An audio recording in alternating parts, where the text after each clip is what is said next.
And so, yeah, that's how I started playing this game last night. And I need to start explaining this game because Hi, welcome back. Hi. Thank you. Yeah. All right, guys. Hi. Welcome to the Semi-Bookish podcast. And we're just gonna start this right up. And I just totally butchered that whole entire intro, but we're just gonna get started anyways. So we're just gonna get started with what we're reading, playing, doing.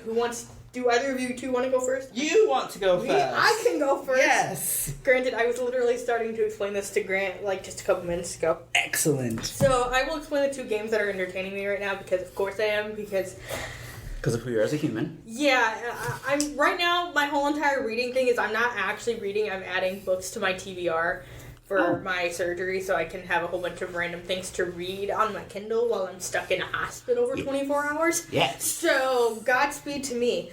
So, meanwhile, I'm playing Sims. They came out with a new pack called Adventure Awaits.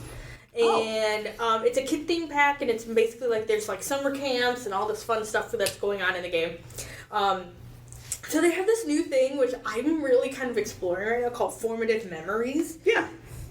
And what it does is it's your kid completes some little tasks and gets a little extra trait surrounding this formative memory where they can, for example, one of them was, there's a caretaker one. And so you have to, let's say you have younger siblings. You have to help your younger siblings and or feed your pets or something like that.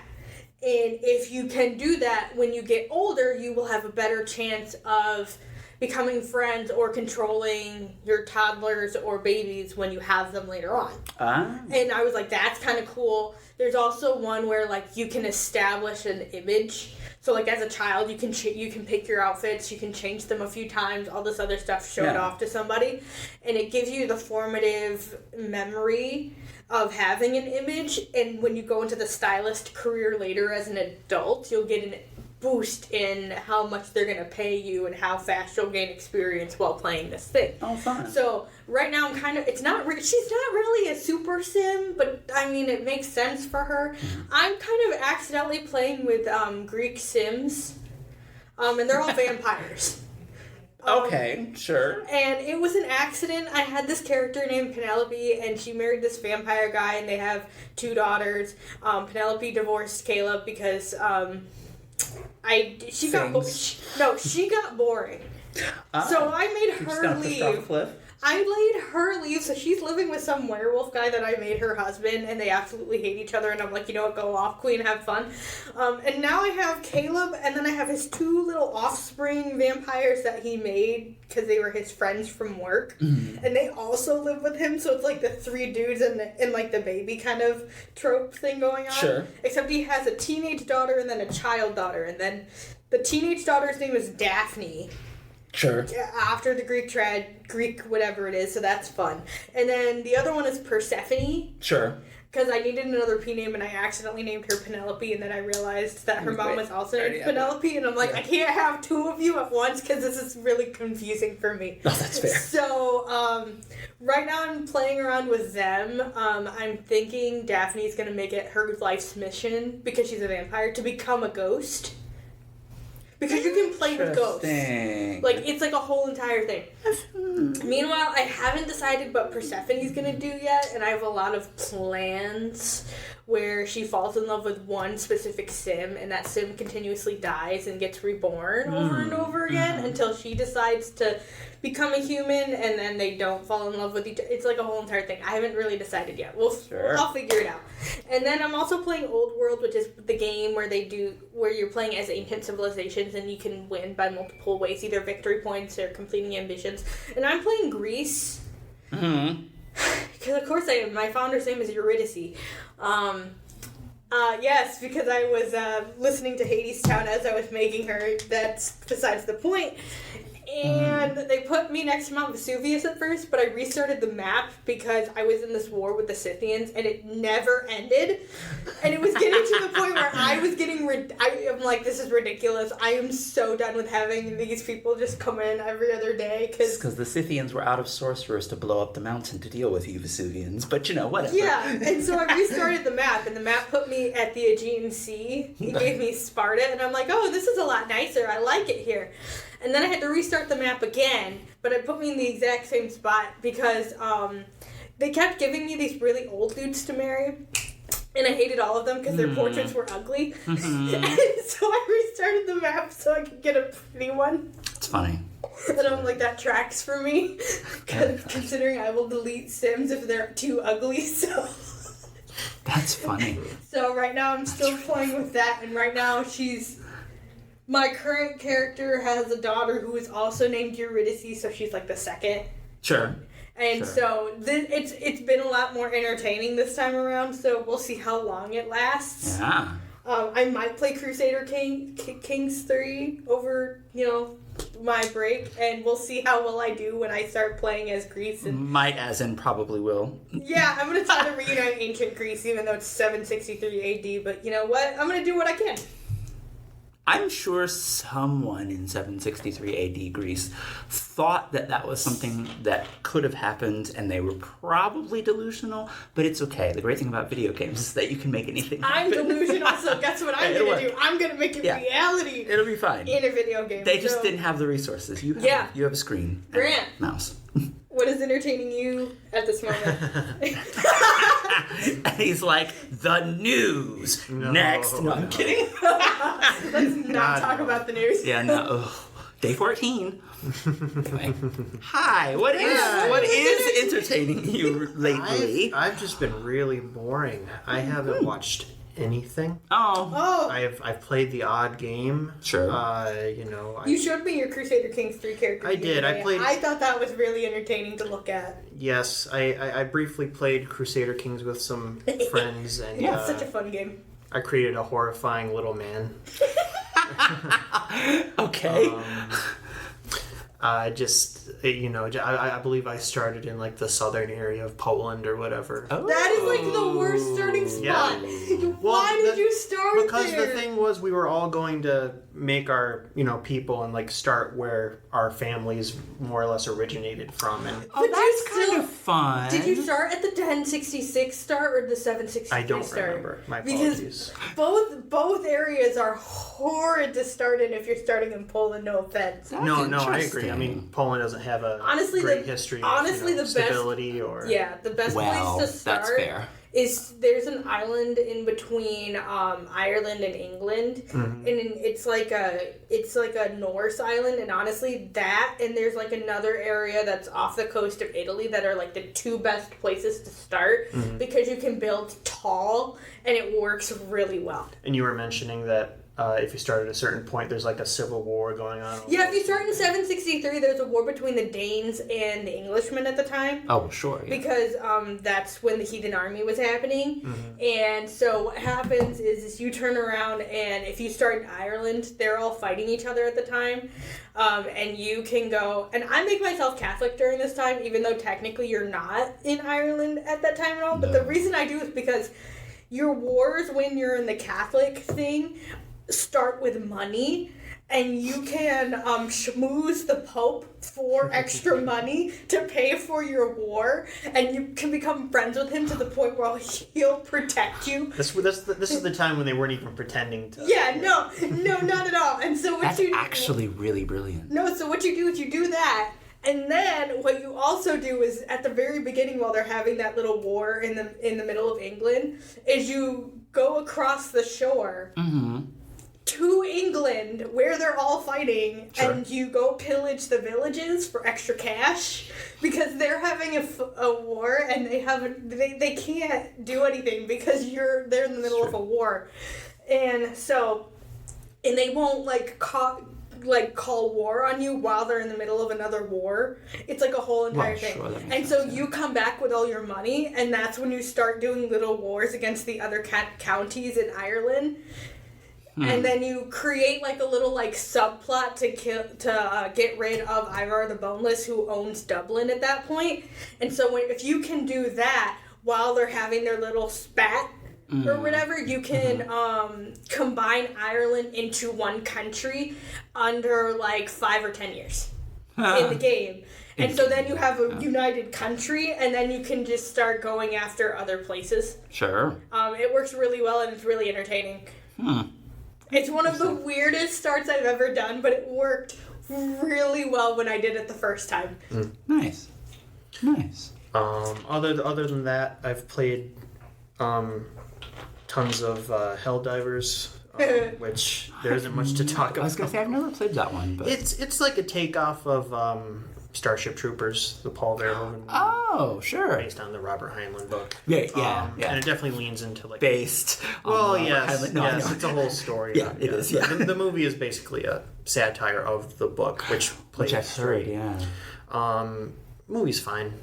Yeah, You know, it is. a lot of It's people like fine. to hold it up like it's some forgotten classic. I mean, it was a little misunderstood at the time. Sure. But not that much. I mean... To be honest, that's how I feel about the Princess Bride adaptation, but no one wants to hear that from me. Well, I've never The movie? seen it, so... It's okay. We should have a conversation about this later. We should. Yeah. For all you people out there in Podcast Landia, I have upset you, I know, but it's okay. It's meh. Lady Hawk was better. Ooh, that was controversial. Well, you see, More interesting. That's impossible because of the star of the movie. Man, that's fair. I loathe Matthew Broderick. I don't get the appeal.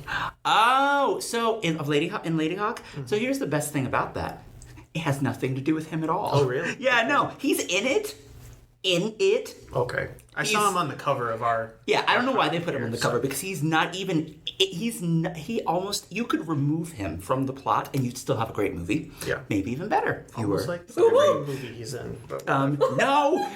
We will not talk about Ferris Bueller right now. Even though I could. We're gonna have an episode about this book first. Yes, you're right. Yeah. Someday we will talk about Ferris Bueller's Day Off, sir, and you will retract your... I'm gonna come in after surgery to a random episode of you two talking about Ferris Bueller, and we'll I'm gonna burn be the whole oh room my down." God. I like the movie, but... But not him. No. Okay, there's an argument to be made there. I could see that, actually.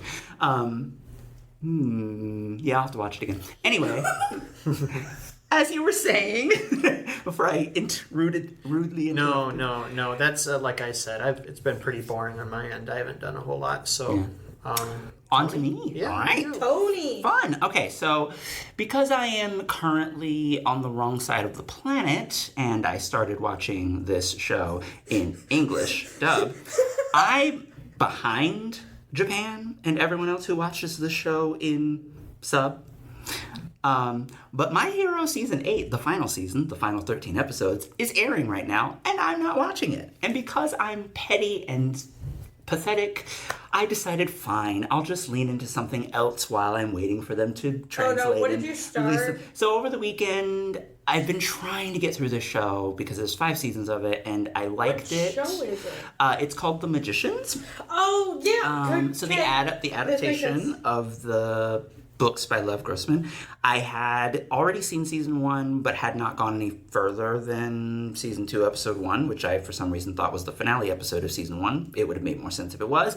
That's not the point. The point is, once you get past the first 6 episodes of that show and sort of feel like you understand these characters, and you still don't understand the universe they're in, but you kind of follow them because you understand who the characters are, the show picks up. And even though it's uncomfortable in the middle of season 1, by the time you get to the end of season 1 and things start piecing themselves together in a really interesting, convoluted way, it becomes a really fascinating show.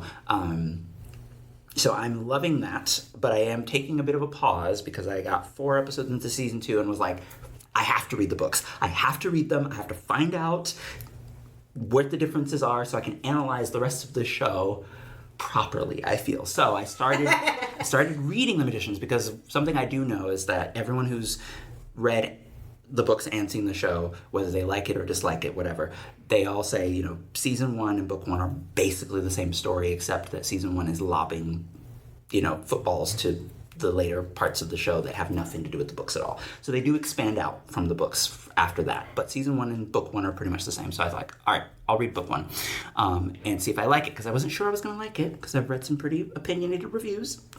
I currently am really loving it, and about almost everything that people who hate the books hate about it, I love. Like the fact that Quentin is unbelievably annoying at 17. I always tell people this is basically like, what if Holden Caulfield, in his absolute Holden Caulfieldness, instead of having to put up with J.D. Salinger as his writer, what if it was J.K. Rowling but as an American instead? Because that's who Lev Grossman is. And there is something that's really interesting about the tone of the book, especially if you know that Lev Grossman's mom not only grew up in England but went and graduated from Oxford. You suddenly start seeing word choices in the book and you're like, oh, you just wanted to be a little British boy, but mommy and daddy moved to America and you never got a chance. And so there is a sort of a, like, sometimes he uses words that you're like, American writers don't use those, sir. But your mother was British, wasn't she? So now you're using those words. Fine. It doesn't matter. You're using you in some of the words, aren't Which you? is great because, like, you know, there's so much of him in it already that makes it interesting. Yeah. So I love the book. I think it's really good so far. If you can handle Holden Caulfield in a magical universe, handle it, because it's amazing. I will not spoil where they go at the end of the book, but let's just say there's a really, really obvious, not even covered up Narnia in here that I'm hoping gets really, really fun in the books, because it is fun in the show. Narnia, you said? Yeah. Like a reference? Or Oh, it's way more than a reference. So basically, think about it this way. The first book is basically, because he first thought of the idea in 1996. This is what I find really funny. He had the idea for it. He was like, you know, Earthsea, they only go to the school on Roke for 2 chapters in a whole book. What if you had a book where you spent a whole book at the magic school? That'd be interesting. Nah, nobody would read that. And he puts it away. Guess what comes out in 1997? Harry Potter and the Sorcerer's Stone. So then he's like, crap, that was a really good idea, and I put it away. But then, thankfully, he returned to it, and he spliced in a really nice sort of like, what if you spent the whole book in Narnia? So that's like books 2 and 3. Because one of the things you don't do in the Narnia books very often is stay in the land of Narnia. You're always running off somewhere else, but you're never like actually, you never see the kings and queens of Narnia rule Narnia. And I so wish. he really takes you there. And the show, obviously, it goes there too. So it's obvious once you know that in the show. But I'm hoping that the books go in a much more nerdy book place than the show was prepared to do, because when one of the showrunners is the showrunner for Supernatural, you kind of expect it to go different directions, I think that's you know. kind of like something that happens normally anyways. You hope that the thing goes really nerdily in one way, and then sometimes when it gets adapted to the TV, they try to tone it down for regular That's the thing audiences. that's great about magicians. And as nerdy people, like, I hate that, because I'm like, stop trying to tone it down. If the people don't understand it, then they don't understand it, and maybe they should pick up the book. But at the same time, like, I get it, and I understand it so that they can have more seasons and more work, and I'm like... I will say, for the show, if there's anything that they did, they toned it up. they actually went hard in ways that Lev Grossman is even like, yep, I wasn't even thinking that, but good job, guys. Like, he was a quote-unquote... Well, it's the Supernatural guys, ain't it? Well, no, so John McNamara, the showrunner for Supernatural, was one of the showrunners, but the lead showrunner is a woman named Sarah Gamble, and I think she's a genius. She's done something else, and I don't remember what she did. Yeah, I've heard of her. I can't remember what else she did, but she did do something big, too, before The Magicians. So anyway, there's that. And She also did Supernatural. Oh, she did? Okay, so both of them were... Okay, all right. Well, they're brilliant. They're doing a great job. I just want the... She also did the book show, things. You. Oh, well, no wonder. Okay, she's just good at her job. Somebody has to be, I guess. Speaking of being good at one's job, do we want to talk about someone who I believe was pretty good at her job? Yeah. So, despite her hard lines on things. A little bit of context, because like we've done a couple episodes where we haven't talked about this theme. Yeah. So for the last few episodes, except for, you know, obviously, Toni's birthday episode and the pre-episode for Toni's birthday episode, we've been talking about like nonfiction books. And so we each picked a nonfiction book to talk about. We're going to talk about Toni's book today. which is Diana Wynne Jones's Reflections, which is essays by Diana Wynne Jones. Yes, the subtitle is On the Magic of Writing. Yes. Which it could also be On Writing Magic, but, Yes. because she's who she is. And so, this is Tony's pick. Tony. Yes. Explain this book and why you picked it. Okay, so, I'll explain the book. So the book is essentially kind of exactly what it says, which is... It's on the tin. It's right there. just a collection of essays and talks and all kinds. It's sort of a mishmash, and this is stereotypical in the field of fantasy and science fiction. Ursula Le Guin has like 8 of them, where basically, a writer who's been doing lots of talks and essays and things will be encouraged either by their publishers or they will do it themselves, and they'll collect them all together and put out a book. That's basically just them saying, here's everything I've ever thought about my job. Are they like essays that like she wrote for like other publications or she published herself that she eventually just compiled into a book? I believe so it's a little bit of everything. So some of them have been published were published in magazines and things, and like, things that the public either don't care about or don't know about, or both, right? So publications like the journal for the what is it called? It's a journal for the fantastic and the arts, basically, and that's all. There's a whole organization that meets every year, and they discuss, of all things. Now, tell me if this is something that Toni would just geek out over. Journal of the Fantastic in the Arts. Yes, there's a Journal of the Fantastic in the Arts is the journal version, but every year the group that runs that journal, which is a group of scholars, they gather together all over the world in different locations every year to discuss the fantastic. And they're like, yeah, let's talk about it. What's going on in fantasy right now? Who's good? Who's bad? What makes good fantasy? What makes bad fantasy? And they do this every year. This thing has been around since 1988, by the way. Yes, it's unbelievable. There's some incredible... I have yet to even dive into the Journal of the Fantastic of the Arts completely because it was in 1988. That means there's 37 years of it. But anyway, I digress. The book is just a collection of things that either she published or she gave talks, or things that were hiding in drawers or something, and she put them all together. There's a few interviews in there as well. Yeah, there are. That's right. Yeah, there is only so there's that. That's what the book is. Why did I choose the book? So I chose this book because I tend to really, really like books like this. The author of Sandman. Whose name I will not say because of his crimes. He's now a he who must not be named. Yeah, he is, even more than she who must not be named. But anyway, he has one out that is actually very, very good. And the bulk of his are talks that he gave at libraries, and he's never better than when he's talking at libraries.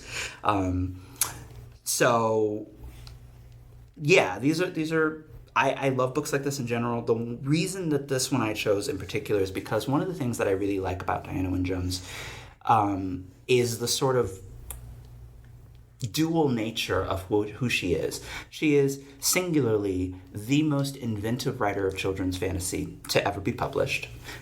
Sheer volume, for one thing, because she wrote consistently for 30 years, published a novel every single year that she wrote until she died, and oftentimes she was publishing 2 at a time. She wrote significantly more for children than she did for adults. There are a couple of adult books, but she, even in this book, has said, I believe it's in this book, says something along the lines of, yeah, I never really kind of got the adult fiction thing. So I just scurried on back to writing for kids, and it works for me. That sounds like her. It sounds just like her, right? Yeah, but I really kind of just wanted to know more about the lady who wrote one of my very favorite books, Howl's Moving Castle. I wanted to know how her brain thought. I love that she was an acolyte of Tolkien and Lewis.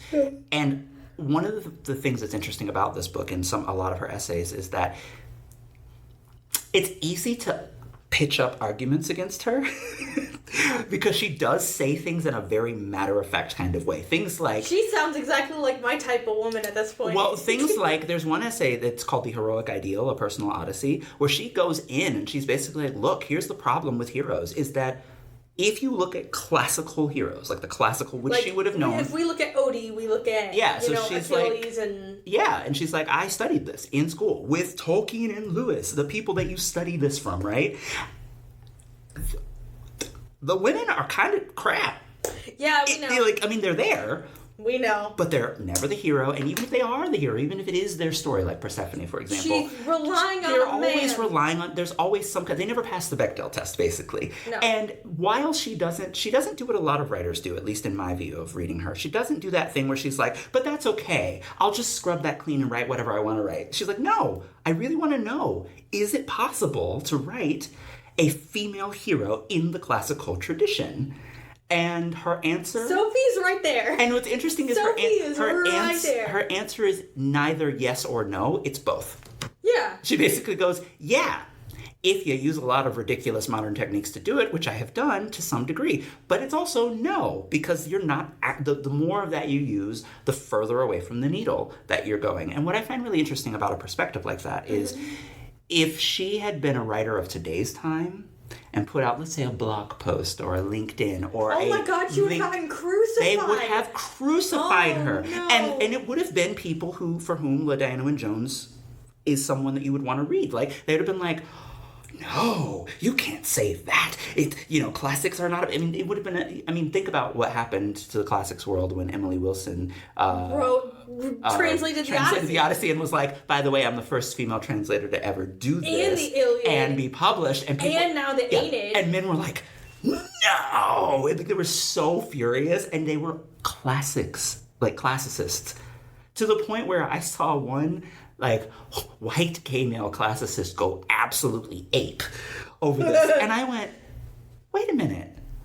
But you're kind of exactly who this is for. I'm confused. So just things like that, I feel like it would have been easy to sort of pitch tents against her in today's time. But because it was from so long ago and most people have never read this book, I was fascinated to know, what a modern reader who wasn't me would think about these things. So, Grant...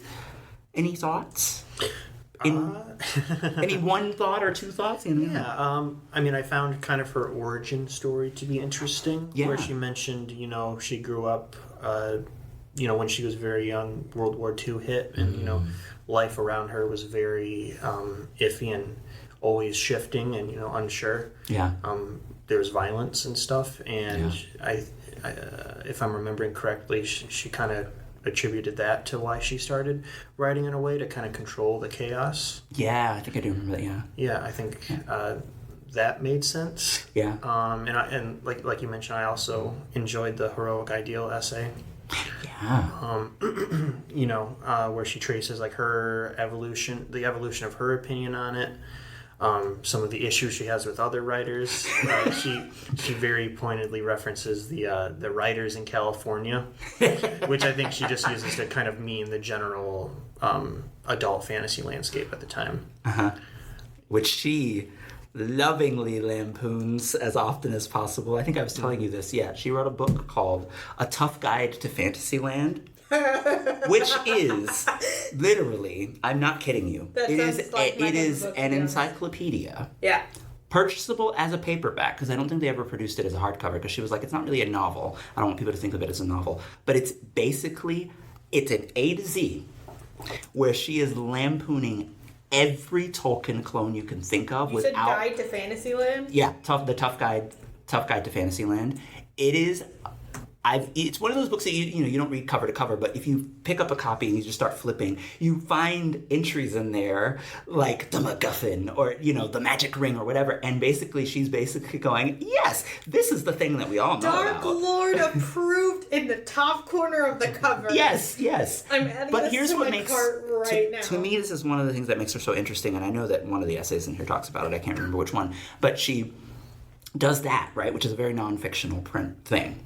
But then she goes on to write not one, but two novels in which that premise becomes the basic point of the novel. Please tell me one of them is Dog's Body and the other one is Fire and Hemlock, because that's what is being suggested. No, so those two are some more, particularly Fire and Hemlock. Fire and Hemlock is one of her very serious ones.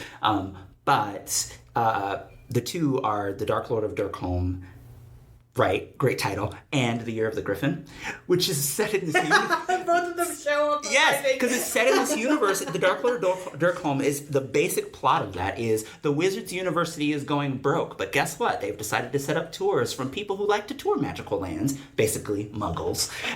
So they ship all these Muggles in who are interested in magic, show them the Wizards University, wipe their memories, and send them on. Like, yay, you had a good time, and they have like cake and candy, and basically it's like going to Disney World.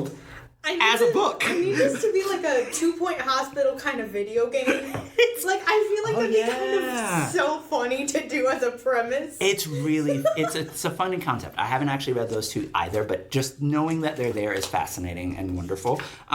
Great. Did you have a favorite essay, perhaps? Or like one that, other than the heroic ideal? I don't know if I could pick a favorite one, but I was going to say that I also think she did a good job of showing why she's attracted to children's literature, like in the fact that it provides a lot more freedom in her eyes. Yeah. Just because of the nature of how kids read and stuff. Oh, yeah, yeah. Mm-hmm. She talked about that in a few essays. Yeah. There are quite a few of those in here, I think. Mm-hmm. Some of them that feel like they could have been one. Like, that's one of the things about these hodgepodge ones that can happen sometimes, is that, there are multiple that you're like, this could have been one giant essay, but I get it. You did the work, you wrote them. And, some of them were speaking engagements and stuff, so you kind of want to keep them separated. That's a good point, yeah. I mean, I think I got a good picture of her. She's obviously very opinionated. As you mentioned. She graduated from Oxford. Well, yes. Did any of the anything she said in any of the essays surprise you guys? Like, you wouldn't have thought she would have said something like that, but she did, and then you're like, oh, okay. I will say that for me, the standout essay of this book, and when I get the chance to reread it, I may feel very differently, but I doubt it. There's the second essay that appears in the book, after you get past, the foreword and all of that. It's called The Shape of the Narrative in The Lord of the Rings. Mm-hmm. Ooh. What I love about this essay, and I describe it every chance I get to people, because it brought me to a point with The Lord of the Rings that made me go, you know what? I don't care how long it takes me to read all 3 of those books, I will read all 3 of them, because she's absolutely right. And I knew that just having seen the movies, not even having actually read all of the books. Lord of the Rings. So it forced me to sit down and read Fellowship and take it seriously in a way that I'd never done before, and be patient with it and all that kind of thing. And one of the things that I found really amazing about it is something that she kind of alludes to in this, without having to say it, which is the brilliance of The Lord of the Rings is that if you read far enough in, suddenly it becomes not just a book that is, that you're reading. It's a book that teaches you how to read it. Mm-hmm. The more you read. And then once you start to learn how to read it, then it flows and it flies, and you realize this guy's really good, like at the particular things. And that's a really hard thing for any writer to achieve. So it was, I loved that she alluded to that. But the best part about this essay for me is exactly what she says, the shape of the narrative. She basically pitches the idea of The Lord of the Rings as a piece of orchestral music that has different movements. And each movement kind of like it connects in such a way to the next one, almost imperceptibly, in the same way that, like, if you listen to Beethoven's Fifth, the full symphony, right? Beethoven's Ninth is like four movements. And not to interrupt, but I mean, like, as that makes sense with how often Tolkien makes reference to music. It does. Like literally, the Lord of the Rings universe began with a song. Yeah, right. Yeah, exactly. Yeah, and it's interesting because what it does, at least what that essay did for me, is it helped me to realize the core defining difference between Middle Earth and Narnia, which, everybody thinks they know. Even me, someone who's read way too many essays by both authors and way too many essays about both authors and all that kind of thing. I'm a Inklings fan, to say the least. But what's interesting about the two of them is that nobody seems to really be able to say anything sensible about either work, except the people who studied underneath those teachers and can tell you, like, look, based on what we learned from these two teachers, here's what we perceive they're doing. And they're almost, like, Diana Wynne Jones, Susan Cooper, Philip Pullman, they get it. Like, they nail it in a way that other readers who did not study at Oxford at that time, they just don't get it. They don't understand everything that went in, because they didn't have to deal with J.R.R. Tolkien telling his entire class, guess what? Anything past the 16th century isn't literature, and I'm only giving you 16th century because I know some of you will read that crap. Like, he hated, like, he absolutely, not just hated, he literally would not teach them anything beyond that, because he was like, that's not literature anymore. It stops right there. And I thought, there is a part of me that wants to, like, go with that, but then you have C.S. Lewis, on the other hand, who reads Bleak House and is like, yeah, I love a good book that can bludgeon you to death. Like, he's like, you know, they're so opposite, and yet, you know, people tend to lump them together because they were friends and they were writing partners and they taught at the same school, and they had this so overly romanticized version. Separate people, but not who only have completely separate points of view and how they, like, read, because, like, you talk about, like, Tolkien is, like, immediately, like, 16th century, you know, your Shakespeare, that's it. That's all you get. Yeah. That is all you get. Yeah. You know, your Antigone, that's it. That's all you're getting and right now. And one thinks that Tolkien probably didn't even like Shakespeare all that much. Right. And then you have C.S. Lewis over here who's like, give it to me all. Yeah, listen. You see that Stephen King novel? I read that. It was okay. Actually, you know what? It kind of punched me in the face a bit, but it's there. I think if C.S. Lewis had lived to see Stephen King, he would have read the crap out of Stephen King and really had opinions. Now, it's not to say that he would have liked everything, because C.S. Lewis was very picky as a reader. They both were. I feel you, C.S. Lewis. But Lewis had a way of looking at the good in a novel and saying, everything that's good about this book was worth reading despite all the crap that was in that novel. Let's talk about both. You know? And it's because he reread a lot, too. He was famous for saying things like, I never read a book... I never comment on a book until I've read it twice, because the first time I read it, I'm reading to find out what happens, like every reader does. But the second time I'm reading it to find out how what happens really happens. And sometimes you read it the second time and you're like, oh, this author has no idea what they're doing.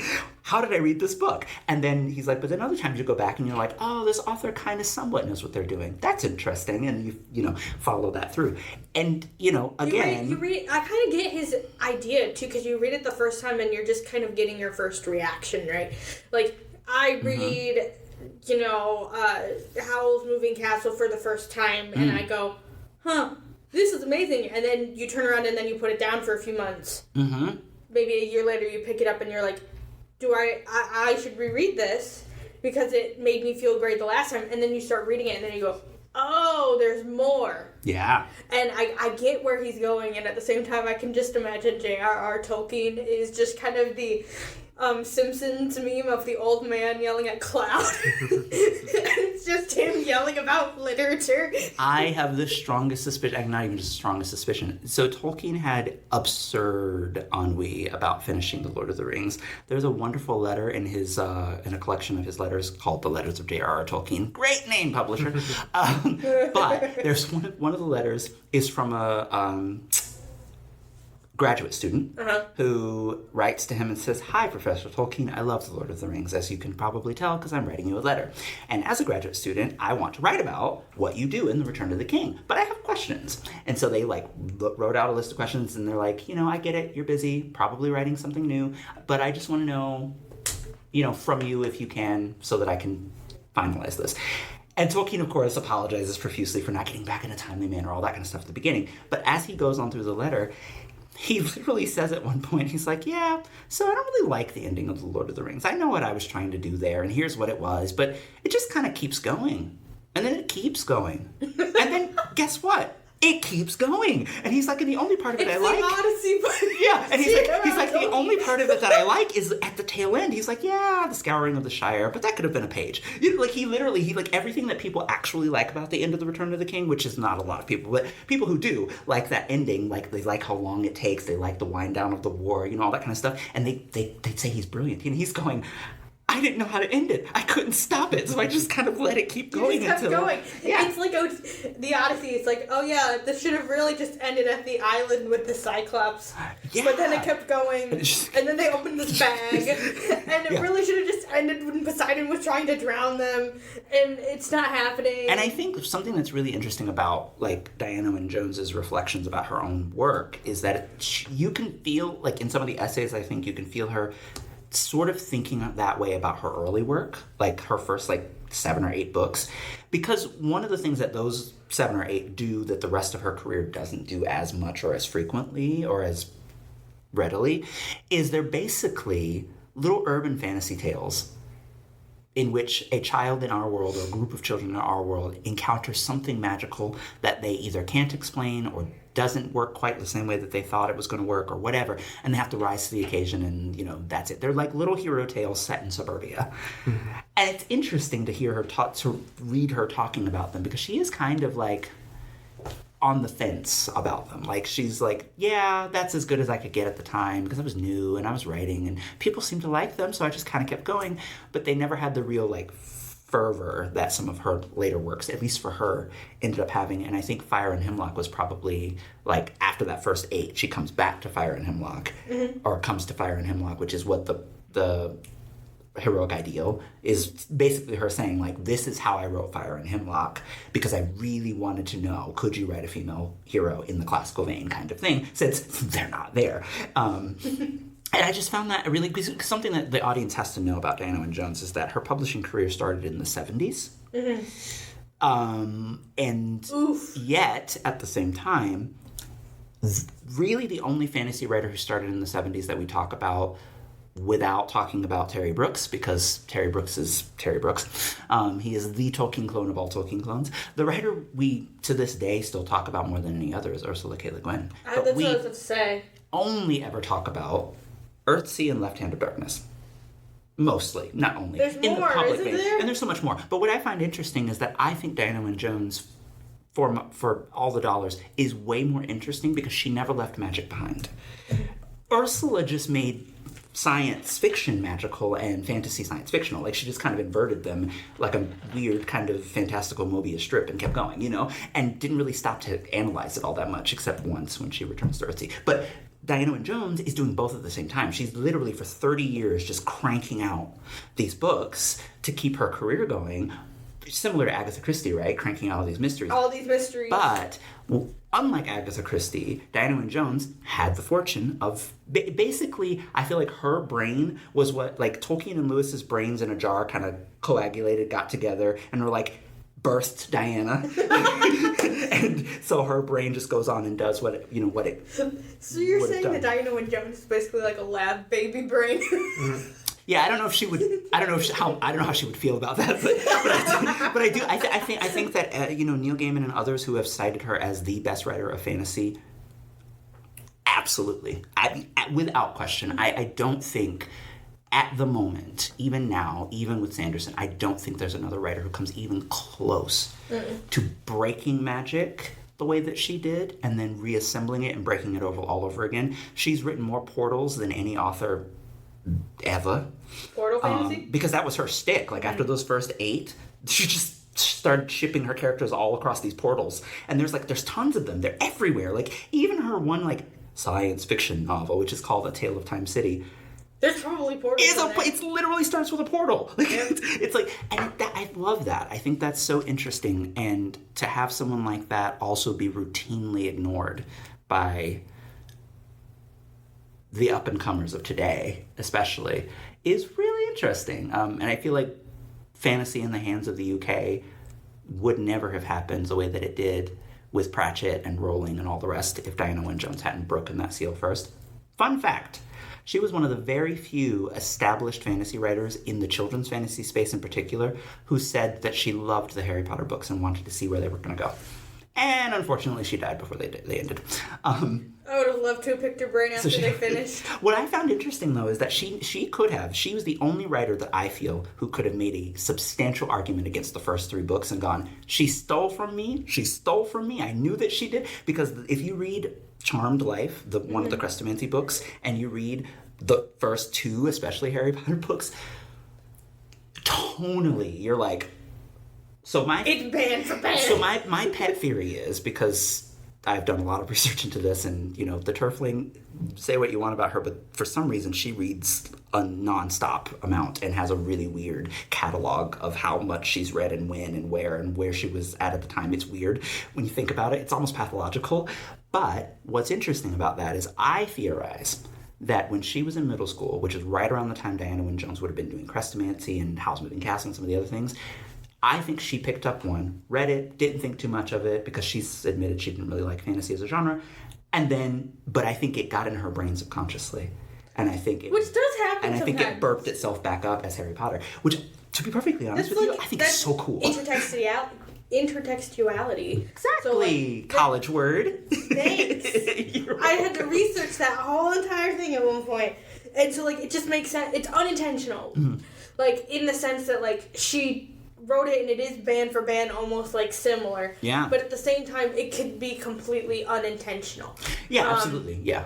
There's a music thing where that's also something that happens too, where, you'll see songs that have, the same not chord progression, but the same notes happening during that time frame, and then it'll go off, and then everyone's like, well, that copied that person, and I'm like, unintentionally, probably. I can tell, this is my nerdiness and my geekiness, but when I'm listening to a film score, I can tell who has been listening to John Williams almost down to a song. Sometimes I'm like, you were listening to some John Williams when you scored this, weren't you? Because you did a very John Williams thing there, Mr. Zimmer, which he now almost never does. There's a very different sound between the two of them. But sometimes you hear something and you're like,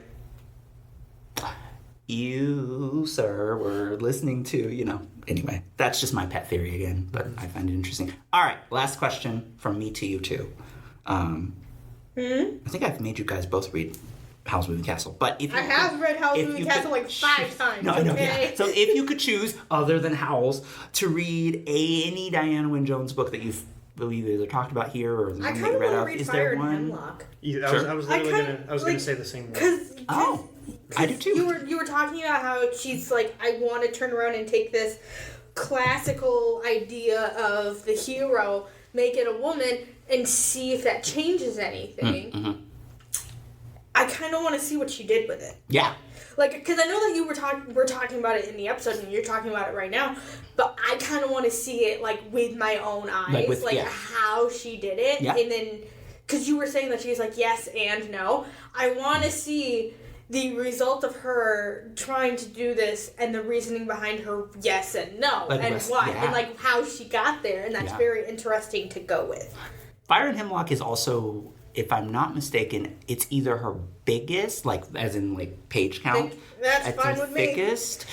I'm going to have a lot of time to read coming soon, so. It might be edged out by what I call her Molly Weasley fanfic, which it's not really because Molly Weasley came later, but it's a book called A Sudden Wild Magic, which has a horrible cover, but it's basically the premise of this old Molly Weasley witch who's single and living on her own, having a great old life. She has a handle on traditional magic perfectly. She literally can wake up, sit out in her garden, look at the weather, and go, "Yeah, I see you, rain clouds. Get back." And then they jump back, and she's got that kind of power. A sudden wild magic. But then this guy, who I like to think of as Harry Potter, who works for computers, comes to her and says, "The sorcery is breaking because of the computers. I think we've broken it." And she's like, "What are you talking about?" And so they end up going on some adventure where they fix magic. But her view is always very much you're overthinking it. And he's very much a Quentin Coldwater, Lev Grossman kind of character where he's just but the magic is breaking.